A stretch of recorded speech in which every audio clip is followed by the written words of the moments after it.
तो स्टूडेंट्स, आइए हम लोग रिलेशन फंक्शन का जो एनसीईआरटी का 1.1 एक्सरसाइज है इसके और क्वेश्चन हम लोग करते हैं। तो हमने लास्ट पीरियड में जो हमने आपका क्लास लिया था तो उसमें हमने कुछ क्वेश्चन आपको कराए थे। तो आई होप आपने जो है और क्वेश्चन अपने से ट्राई किया होगा, और अगर ट्राई किया होगा आपको समझ में नहीं आया हो कुछ क्वेश्चन तो हम और क्वेश्चन करा रहे हैं। अब आप मैच कराइए कहाँ आपको समझ में नहीं आया या आपने जो क्वेश्चन किया वो सही है कि गलत है। तो अब हम आगे क्वेश्चन करा रहे हैं, इसको आप देखें। और अगर आपको जो है पढ़ाने का तरीका समझ में आ रहा हो तो अच्छी बात है, और अगर कहीं कोई दिक्कत समझ में आ रही हो तो आप कमेंट बॉक्स में उसको डालें, और चैनल को लाइक करें, सब्सक्राइब करें, और अपने जो है दोस्तों में ज़्यादा से ज़्यादा शेयर करें ताकि वो भी इसका फ़ायदा उठा सकें। तो आइए हम लोग शुरू करते हैं। तो लास्ट पीरियड में हमने क्वेश्चन 5 तक आपको बताया था। अब उसके आगे के क्वेश्चन आइए हम लोग करते हैं। तो इसमें देखें क्वेश्चन नंबर 6 है कि show that the relation are in the set this. एक सेट हम लोगों को गिवन है, इसको मान लीजिए हम लोग कंसीडर कर ले रहे हैं 1 2 3। इसको हमने सेट ए से रिप्रेजेंट कर दिया। अब इसमें एक रिलेशन डिफाइंड है, a relation defined on set A is R is equal to, ये आपका है 1 2 2 1। और हम लोग को ये शो करना है कि ये जो रिलेशन है ना तो इज सिमेट्रिक, ये सिमेट्रिक है but neither reflexive not transitive. तो हम लोग को ये शो करना है कि ये जो रिलेशन यहाँ पर दिया गया है इस सेट में ये सिमेट्रिक तो है लेकिन रिफ्लेक्सिव और ट्रांजिटिव नहीं है। तो थोड़ा सा वो रिफ्लेक्सिव और ट्रांजिटिव वाला आप देख लीजिए। देखिए रिफ्लेक्सिव के लिए क्या होना चाहिए कि for all a belongs to set A belongs to relation. Symmetric के लिए क्या होना चाहिए, if a b belongs to R then b c also BA also belongs to R। और ट्रांजिटिव के लिए क्या होना चाहिए, if AB belongs to R and BC belongs to R then this implies AC belongs to R। ये होना चाहिए। तो देखिए रिफ्लेक्सिव के लिए क्या है कि for all A belongs to A belongs to R होना चाहिए। तो अब आप यहाँ पर देखिए इस सेट में हमारे पास कौन कौन से एलिमेंट है 1 2 3। तो अब जो रिलेशन रिफ्लेक्सिव होगा इसमें डिफाइंड होगा, उसमें 1 1 होगा, 2 2 होगा और 3 3 ये होना चाहिए, लेकिन इसमें से कोई भी नहीं है। तो आप यहाँ क्या लिखूं, since for all A belongs to set A does not belong to relation, so R is not reflexive. अब सिमेट्रिक सीखिए। अब सिमेट्रिक के लिए क्या है कि if a b belongs to R then b a also belongs to R. तो यहाँ पर आप देखें 1 2 है, तो since 1 2 belongs to R implies 2 1 also belongs to R, so R is symmetric। अब थर्ड हम लोग चेक करेंगे ट्रांजिटिव। तो ट्रांजिटिव के लिए देखिए ये होना चाहिए if a b belongs to R and b a belongs to R then a c belongs to R होना चाहिए। तो अगर यहाँ पर आप कंसीडर करें जैसे since 1 2 belongs to R and 2 1 belongs to R. तो देखिए ये ए है, ये बी है, और ये बी हो गया और ये सी हो गया। तो a b belongs to R and b c belongs to R then a c also belongs to R होना चाहिए था। मतलब 1 1 बिलोंग्स टू अगर आर होता तो उस केस में ये ट्रांजिटिव हो जाता, but 1 1 does not belong to R, so R is not transitive।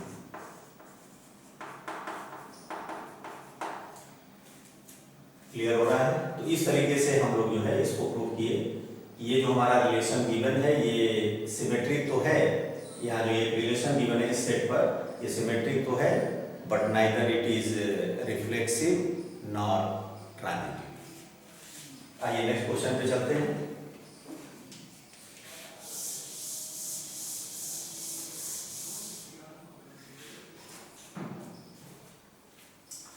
Seventh question है इसमें, show that the relation are in the set A of all books in a library.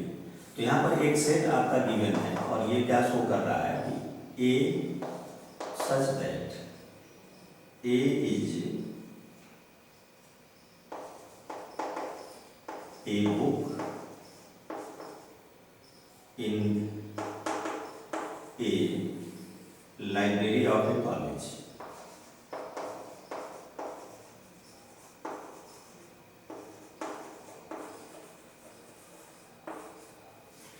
मतलब यहाँ पर ये जो एक सेट आपका यहाँ पर गिवन है वो क्या है कि एक कॉलेज के लाइब्रेरी में जितने भी बुक्स हैं उसका ये कलेक्शन है, ठीक है। तो इस पर एक रिलेशन डिफाइन किया जा रहा है, रिलेशन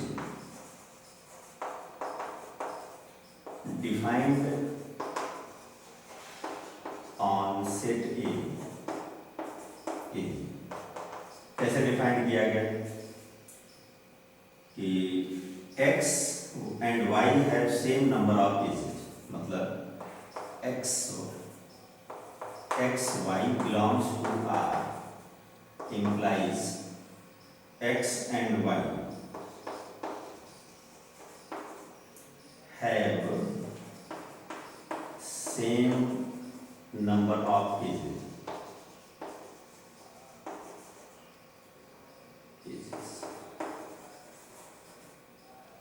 ये रिलेशन डिफाइन किया गया है। तो आप ये सोचें जैसे हमने क्लास 12 के एनसीईआरटी की एक बुक ये जैसे रखी हुई है मैथ की पार्ट 1 है, तो अगर हम एक और सेम यही बुक अगर हम खरीद लें तो क्या इसमें और उसमें नंबर ऑफ पेजेस सेम नहीं होंगे? बिल्कुल सही बात है कि अगर मान लीजिए सेम इसी बुक को हम इसके साथ कंपेयर करें तो दोनों में नंबर ऑफ पेजेस क्या होंगे? सेम होंगे। तो इसका मतलब हो गया कि इस सेट में जितने भी बुक्स हमारे हैं उन सभी बुक का सेल्फ से रिलेशन होगा। क्यों? क्योंकि सभी बुक के अपने ही साथ नंबर ऑफ पेजेस क्या होंगे? सेम होंगे। तो इसका मतलब ये जो रिलेशन है वो रिफ्लेक्सिव होगा। तो इसको देखिए हम लोग कैसे लिखेंगे, since x and x have same number of pages,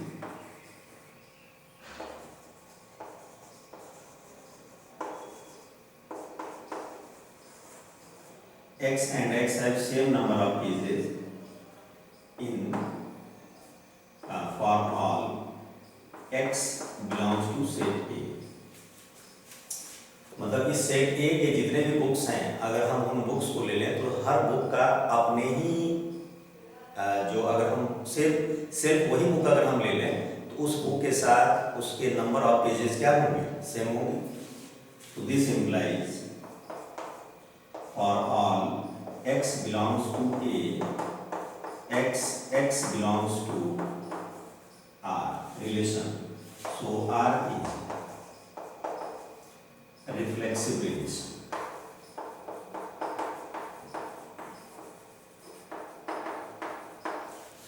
अब सेकंड पे आते हैं। अब सिमेट्रिक चेक करेंगे। अगर मान लीजिए हमने इस लाइब्रेरी के जो बुक्स का कलेक्शन है इसमें से हमने दो डिफरेंट बुक्स लिए, एक बुक हमने x लिया और y लिया, दो ऐसे बुक लिए जिसमें कि नंबर ऑफ पेजेस सेम थे। भाई ऐसा भी तो हो सकते हैं कि दो आप डिफरेंट बुक लो, लेकिन क्या ऐसा नहीं होता है कि दो बुक डिफरेंट हो लेकिन उसमें नंबर ऑफ पेजेस सेम हो? तो हमने उस तरह का पेयर लिया, मतलब हमने इसमें से ऐसे दो बुक्स को चूज किया और उन बुक्स को हमने रिप्रेजेंट किया x y से। तो x y belongs to let x y belongs to A, ठीक है। इस सेट के हमने मतलब बुक्स का जो कलेक्शन था इसमें से दो ऐसे बुक्स हमने लिए, ठीक है, जिनकी खास बात क्या थी कि उन दोनों में नंबर ऑफ पेजेस सेम थे। मतलब x and x x and y have same number of pages.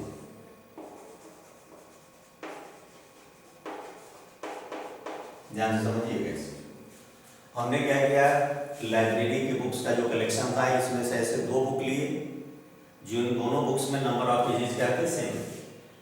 तो x and y have same number of pages, तो डेफिनेटली अगर x और y में सेम नंबर ऑफ पेजेस हैं तो y and x also have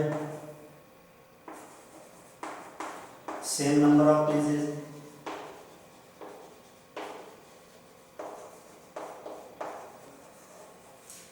तो इसका मतलब क्या होगा, इट मीन्स ये क्या रिप्रेजेंट किया कि x y belongs to R implies y x also belongs to R. So R is symmetric relation.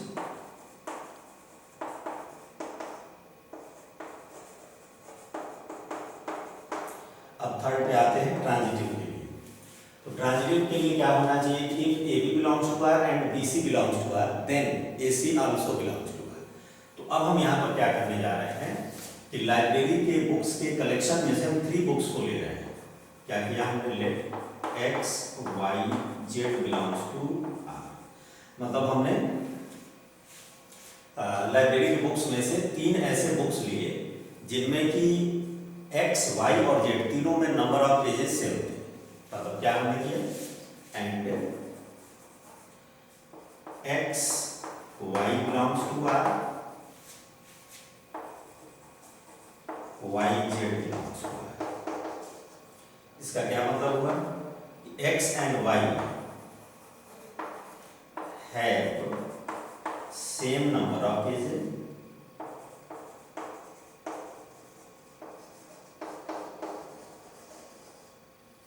and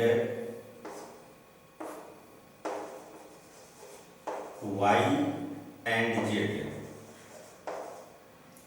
have same number of pages।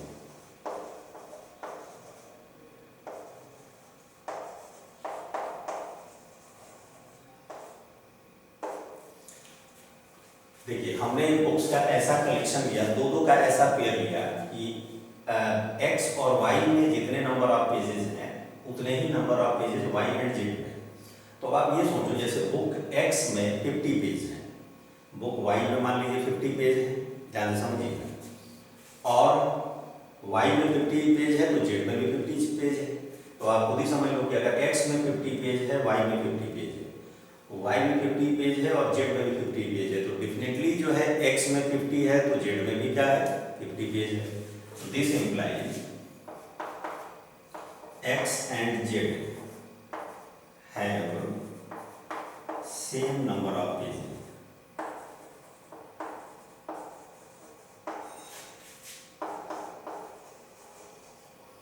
This implies x z belongs to a relation, so R is transitive relation।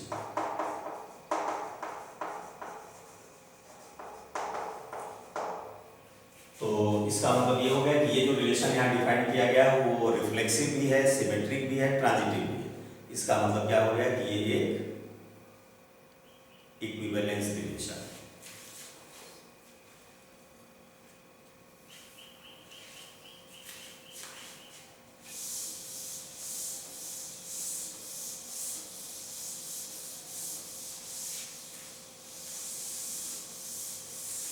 इसमें ये ध्यान रखिएगा कि पूरा एक theoretical chapter है, इसमें आपको जो है अपने लॉजिक से चलना है, अपना दिमाग लगा करके सही जो है लॉजिक देना है, जिससे कि आप क्वेश्चन को सॉल्व कर पाए।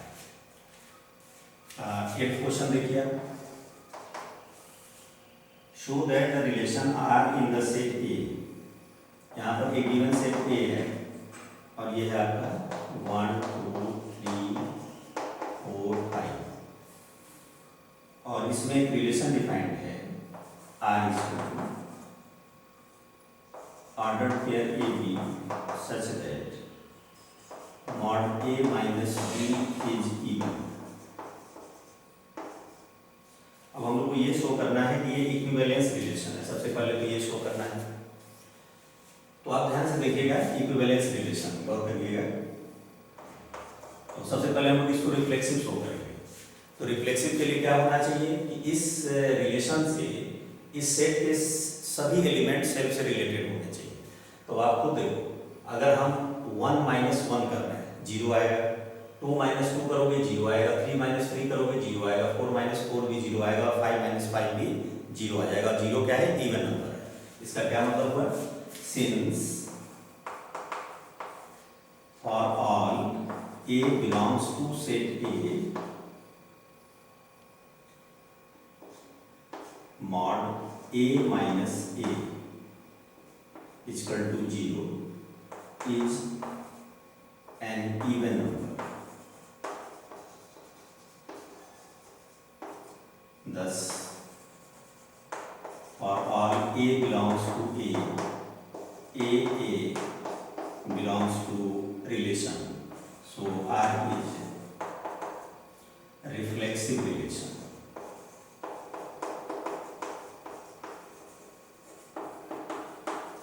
अब आते हैं सेकेंड, अब आते हैं सिमेट्रिक पर। सिमेट्रिक रिलेशन में क्या होना चाहिए कि if AB belongs to R then BA also belongs to R। आप देखें इसमें से कोई भी ऐसा दो पेयर बनाइए जिनको कि माइनस करने पर इवन नंबर मिले। तो आप ध्यान से देखो, अगर हम लोग 1 माइनस 3 करते हैं, मतलब ऑड माइनस ऑड करिएगा तो आपको इवन नंबर मिलेगा। तो देखिए 1 माइनस 3 आपने किया तो क्या मिलेगा आपको? -2 जो कि इवन है। तो क्या 3 माइनस 1 करेंगे तो क्या वो इवन नहीं आएगा? डेफिनेटली आएगा। इस तरह से देखिए 1 माइनस 5 किया तो कितना आ गया? -4 जो कि इवन है, और 5 माइनस 1 करेंगे तो भी क्या आएगा? 4 जो कि इवन है। तो इसका मतलब ये हो गया कि अगर आप दो नंबर्स का डिफरेंस अगर एक इवन नंबर है, मतलब A माइनस B अगर इवन नंबर है तो डेफिनेटली B माइनस A भी क्या होगा? इवन नंबर होगा। तो यहाँ पर आप क्या लिखोगे? सिंस ऐसे लिखेंगे if AB belongs to set A and AB belongs to R। तो AB belongs to R क्या इम्प्लाइज कर रहा है कि mod A minus B is even. अब ये क्या इम्प्लाइज करेगा? आप देखो दिमाग में जोड़ा, देखो अगर 4 एक इवन नंबर है तो क्या -4 इवन नहीं होगा? डेफिनेटली होगा। तो इसका मतलब क्या होगा? This implies minus A minus B mod is also even. कहानी समझ गया? जैसे कोई नंबर अगर इवन है तो उसका माइनस भी क्या होगा? एक इवन नंबर होगा। तो आप इसको लिख सकते हो mod B minus A is even, और this implies BA belongs to R। So R is symmetric। अब ट्रांजिटिव पर आ जाइए।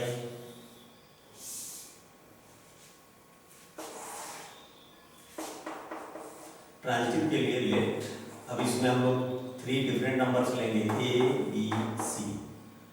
तो इसमें देखिए क्या करना है? लेट। अब हम लोग यहाँ सपोज करेंगे कि AB बिलोंग्स टू R है and BC also belongs to R।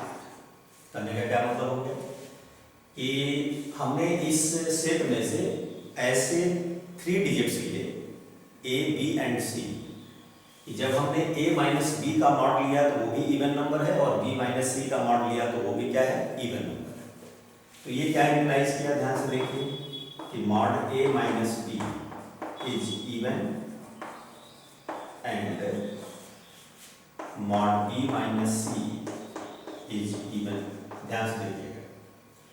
अब आप ये बताओ, जैसे अगर मान लीजिए मॉड 4 इवन है तो क्या -4 और +4 इवन नहीं है? तो कहने का मतलब होगा कि किसी दो नंबर्स के डिफरेंस का मॉड अगर इवन है तो अगर हम मॉड हटा दें तो जो नंबर्स मिलेंगे वो भी क्या होंगे? इवन होंगे।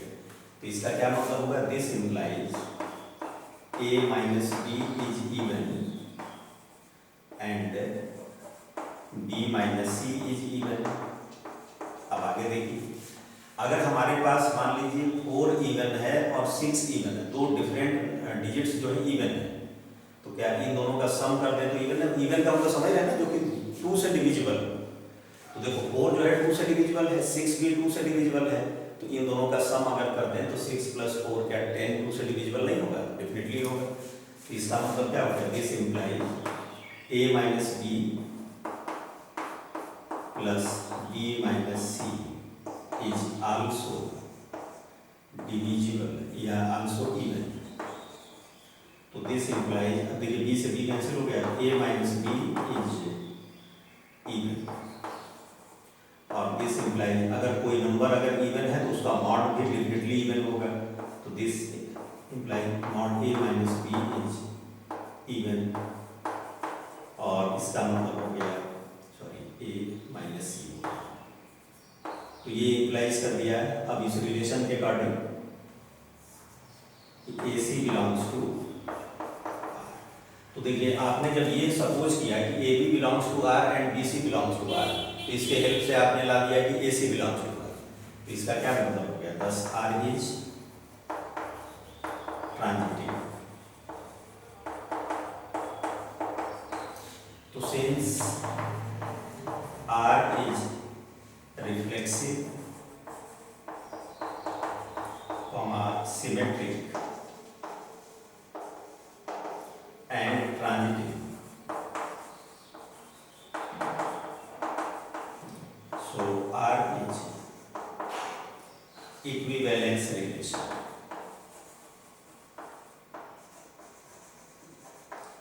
एक पार्ट तो इसका कंप्लीट हो गया, जो इतना प्रूव करना था कि पहले आप ये शो करिए कि R क्या है, एक इक्विवेलेंस रिलेशन। अब इसमें कुछ क्वेश्चन देखिए और क्या है, उसको देखते हैं हम लोग।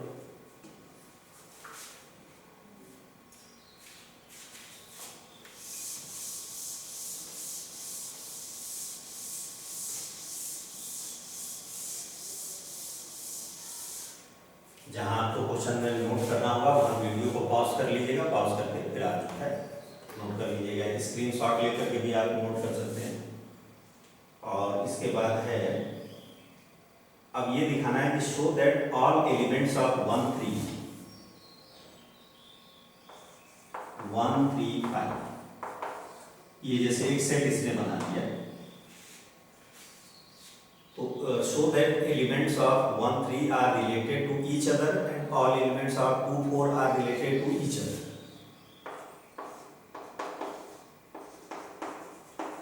अब इसमें क्वेश्चन ये कहा कि ये शो करिए कि इस सेट के जितने भी एलिमेंट्स हैं वो एक दूसरे से रिलेटेड हैं इस रिलेशन के थ्रू, और इसके भी जो एलिमेंट्स हैं इस रिलेशन के थ्रू एक दूसरे से रिलेटेड है। पहले तो ये शो कर, तो आप ध्यान से देखो,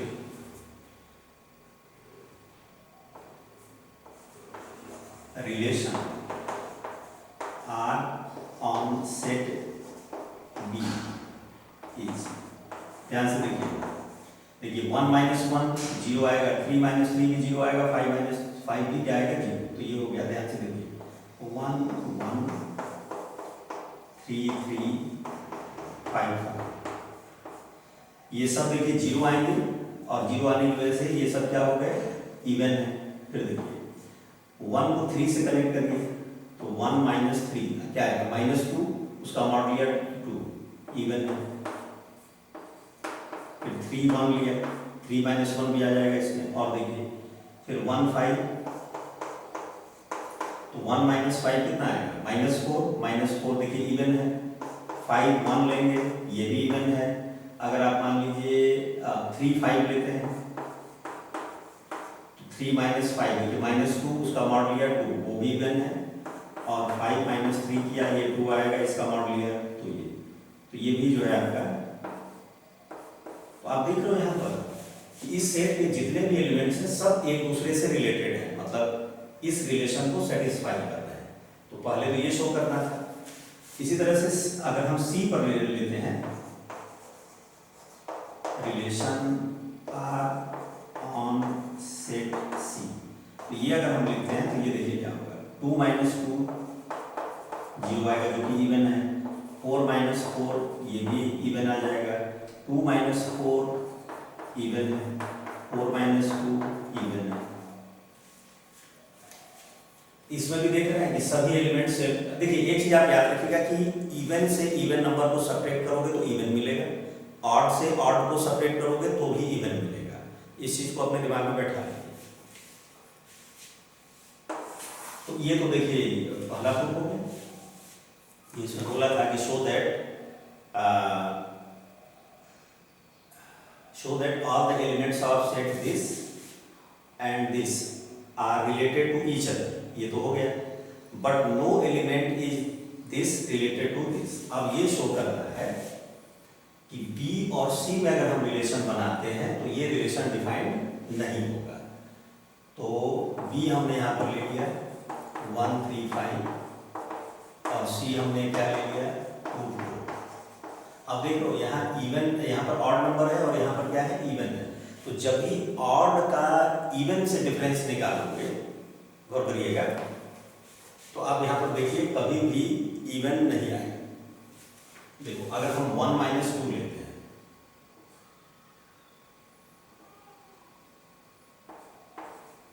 1 माइनस 2 इसका क्या आ जाएगा 1, ध्यान देगा, इज नॉट इवन। इसी तरह से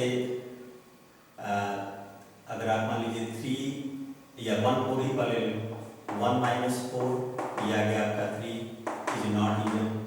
फिर आपने लिया 3 2, 3 माइनस 2 कितना आ गया आपका 1 इज नॉट इवन। फिर 3 माइनस 4 किया आपने, ये भी आ गया 1 इज नॉट इवन। फिर 5 माइनस 2 किया,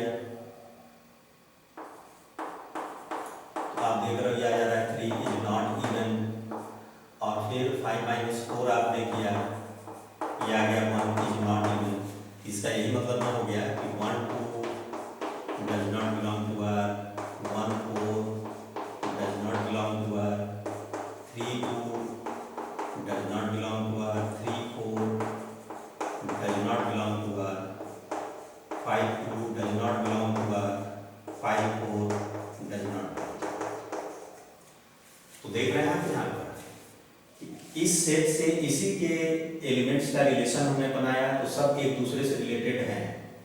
इस सेट के इसी सेट के एलिमेंट से हमने रिलेशन बनाया तो सब एक दूसरे से रिलेटेड है। लेकिन जब हमने इस सेट का इस सेट के एलिमेंट से जब हमने रिलेशन बनाने की कोशिश की तो वो आप देख रहे हो कि वो रिलेटेड नहीं है। तो यही चीज आपको प्रूव करना था। समझ में आ गई बात आपको? चलिए नेक्स्ट क्वेश्चन पे चले हम लोग।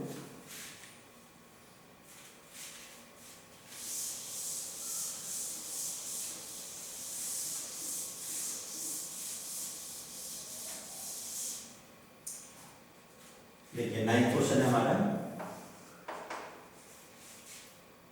कि show that each of relation are in set A. एक सेट ए यहाँ पर देखिए डिफाइन किया गया है, यह है x belongs to integer such that 0 less than और equal to x and x less than और इक्वल टू 12।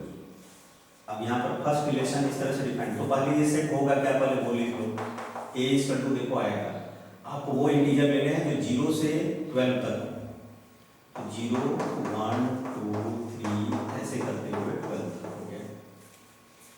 अब इसमें क्या करना है, अब इसमें इसने रिलेशन डिफाइन किया है R equal to a b such that mod A minus B is multiple of 4।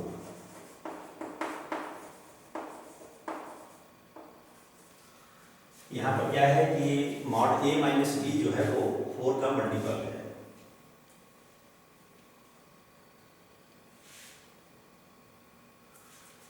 तो आप यहाँ पर देखें, देखिए अगर हम लोग इस सेट के दो एलिमेंट्स लेते हैं, जैसे लेट पहले तो रिफ्लेक्सिव हम लोग प्रूव करें, तो पहले ऐसे दिखाते हैं कि रिलेशन क्या कर रहा है कि a b belongs to R, तो ये इंप्लाइज करेगा mod A minus B is multiple of 4।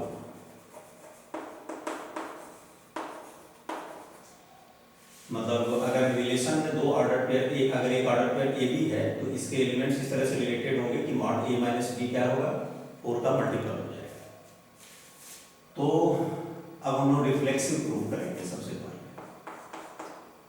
तो आप सेल्फ से क्वेश्चन करिए कि क्या इस सेट के से जितने भी एलिमेंट्स हैं उनको सेल्फ से माइनस करिए, जैसे 0 - 0, 1 - 1, 2 - 2, 3 - 3, तो सब कुछ 0 आता जाएगा। और 0 क्या है, किसी भी नंबर से डिविजिबल है एक्सेप्ट 0। तो 0 किसी भी नंबर से डिविजिबल है, इसका मतलब हो गया कि ये 4 से भी डिविजिबल है। तो आप क्या लिखोगे, since for all a belongs to set A, mod a minus a is equal to 0, which is divisible by या which is multiple of 4,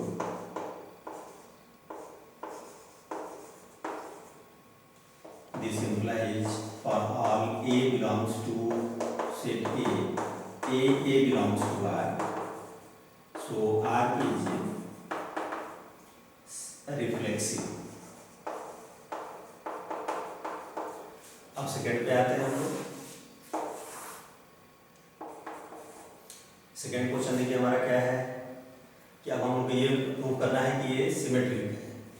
तो अब आप देखिए फिर वही अपने आप से क्वेश्चन करिए कि अगर मान लीजिए a माइनस बी, जैसे हम आपको एग्जाम्पल देते हैं, मान लीजिए हमने लिया 1 और 5 ले लिया, ठीक है। तो 1 - 5 कितना आएगा, -4, -4 का मॉड ले लिया तो क्या आ गया, 4 देखिए क्या है, 4 से डिविजिबल है, ठीक है। तो अगर 1 - 5 4 से डिविजिबल है तो क्या 5 - 1 इट मीन्स 4 क्या 4 से डिविजिबल नहीं होगा। अगर -4 4 से डिविजिबल है तो 4 भी 4 से डिविजिबल होगा, सीधी बात है। तो इसका मतलब क्या होगा, late a b belongs to set A and a b belongs to R, ठीक है। तो a b belongs to R क्या इंप्लाइज करेगा, this implies mod a minus b is multiple of 4। तो ये अभी इंप्लाइज करेगा, देखो अगर a minus b, mod a minus b 4 का मल्टीपल है तो डेफिनेटली माइनस a माइनस बी ये भी 4 का मल्टीपल होगा। तो this implies b minus a is multiple of 4, this implies ba belongs to R, so R is symmetric। अब आइए ट्रांजिटिव। तो ट्रांजिटिव के लिए हम लोग late a b c belongs to set A and a b belongs to R and b c belongs to R। कहने का मतलब हम लोगों ने सेट ए के 3 ऐसे एलिमेंट्स लिए जिसमें कि जैसे अब आपको एग्जांपल देकर दिखा दें, मान लीजिए हमने ए ले लिया 1, बी ले लिया मान लीजिए 5 और सी ले लिया हमने 9, ठीक है। तो आप 1 - 5 करोगे तो क्या आएगा, -4, जो कि उसका मॉड ले लिया तो 4 से डिविजिबल है। 5 - 9 लिया तो ये भी हो गया -4, उसका मॉड ले लिया तो 4 से डिविजिबल है। तो आप खुद ही सोचो कि 1 - 9 जब करेंगे तो क्या होगा, 1 - 9 मतलब -8 भी तो 4 से डिविजिबल हो जाएगा। तो इसी चीज को देखिए यहाँ पर दिखाना है। तो a b belongs to R क्या इंप्लाइज किया, या सीधे लिख देते हैं, this implies mod a minus b is multiple of 4 and mod b minus c is multiple of 4। तो अब ये क्या इंप्लाइज करेगा, अब आप ये सोचो कि जैसे अगर mod -4 जो है ये 4 से डिविजिबल है, तो क्या अगर हम मॉड हटा दें तो -4 जो 4 से डिविजिबल नहीं होगा, तो डेफिनेटली होगा। तो आप इसको लिख सकते हो a minus b is multiple of 4 and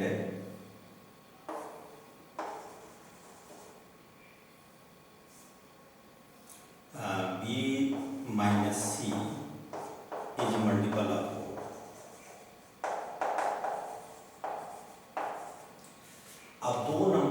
अलग अलग 4 से डिविजिबल है, जैसे 4 भी 4 से डिविजिबल है और 8 भी 4 से डिविजिबल है। तो इन दोनों का सम करोगे तो 8 + 4 तो 12 भी तो 4 से डिविजिबल होगा। तो इन दोनों का sum it means a minus b plus b minus c is also divisible by 4। अब ये b से b कैंसिल हो गया, ये आ गया a minus c is divisible by 4। तो this imply mod a minus c, अगर भाई कोई नंबर अगर 4 से डिविजिबल है तो उसका मॉड भी 4 से डिविजिबल होगा। देखिए डिविजिबल भी आप लिख सकते हो, मल्टीपल भी लिख सकते हो, कोई दिक्कत नहीं है। मल्टीपल लिख रहे हैं तो मल्टीपल लिख लो।